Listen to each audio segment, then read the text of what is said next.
একজন সংসদ সদস্য যিনি সন্ত্রাসীদেরকে আশ্রয় প্রশ্রয় দিচ্ছে এই বিষয়ে তীব্র নিন্দা জানাই। এবং আমি এলাকার ছেলে হিসেবে শুভ হত্যার বিচার চাই, শুভ হত্যাকারীদের ফাঁসি চাই। এই বলে আমি আমার কথা শেষ করছি। জয় বাংলা, জয় বঙ্গবন্ধু।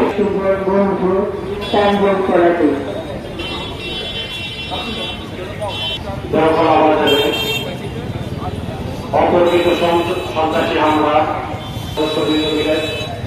যে মানববন্ধন আয়োজন করেছে, এই মানববন্ধন থেকে আমি একটি দাবি করতে চাই, সংসদ সদস্যের মতো স্পর্শকতার জায়গা থেকে তিনি কিভাবে খুনিদেরকে আশ্রয় দিচ্ছেন আর খুনিরাই কিভাবে তার সাথে ছবি তুলে তা ফেসবুকে দেখিয়ে জাহির করতে চেষ্টা করতেছে যে তারা কি কোন পর্যায়ের সেখানে পাচ্ছে বা কি অবস্থায় আছে।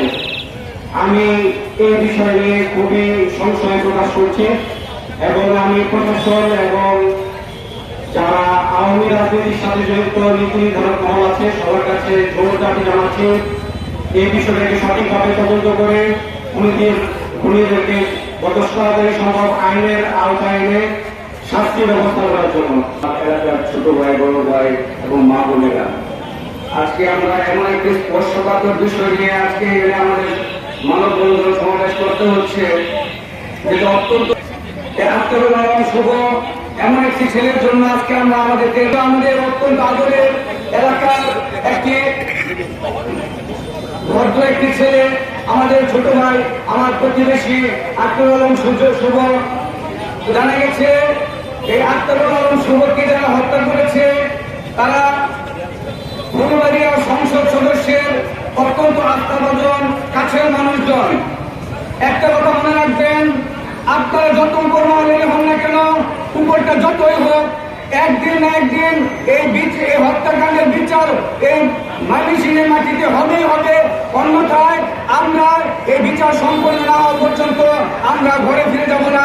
এরপরে আবার কর্মসূচি হবে, আবারও কর্মসূচি হবে, আবারও কর্মসূচি হবে, যে পর্যন্ত শুভ হত্যার বিচার আমরা এই ময়মনসিংহের মাটিতে দেখতে না পারবো। সংগ্রামী শান্তি হচ্ছে শুভ সন্তান হারা মা, ভাই হারা বোন, শুধু শুভর চাচাতো বোন, চাচি, এটা কিন্তু কোনো রাজনৈতিক প্রোগ্রাম নয়, এটা পারিবারিক ভাবে উদ্যোগ নেওয়া হয়েছে। এই সংসদ সদস্য মার্কিন সাহেব, আজকে আপনি যেভাবে ক্ষমতায় এসেছেন এই ক্ষমতা কিন্তু চিরস্থায়ী নয়, এই ক্ষমতা থাকবে না। আজকে আপনি সংসদ সদস্য হয়ে সন্ত্রাসীদেরকে আশ্রয় প্রশ্রয় দিয়ে আপনি এই ঢাকায় আপনার বাসস্থানে আশ্রয় দিয়েছেন। কতদিন রাখবেন? ওদের বউ বাচ্চা কতদিন রাখবেন?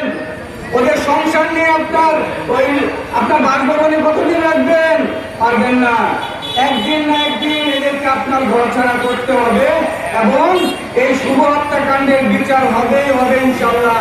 সাংবাদিক ভাইদের দৃষ্টি আকর্ষণ করছি, আমি জেনেছি স্মারকলিপি পেশ করা হয়েছে পুলিশ সুপারভাইজার সাহেবের কাছে। আমরা অনুরোধ রাখতে চাই অতি দ্রুত এই শুভ হত্যাকাণ্ডের আসামিদেরকে গ্রেফতার করে এদেরকে বিচারের আওতায় এনে দৃষ্টান্ত স্থাপন করবেন, এই আশাবাদ ব্যক্ত করে আমি আমার সংক্ষিপ্ত কথা শেষ করছি। খুদা হাফেজ।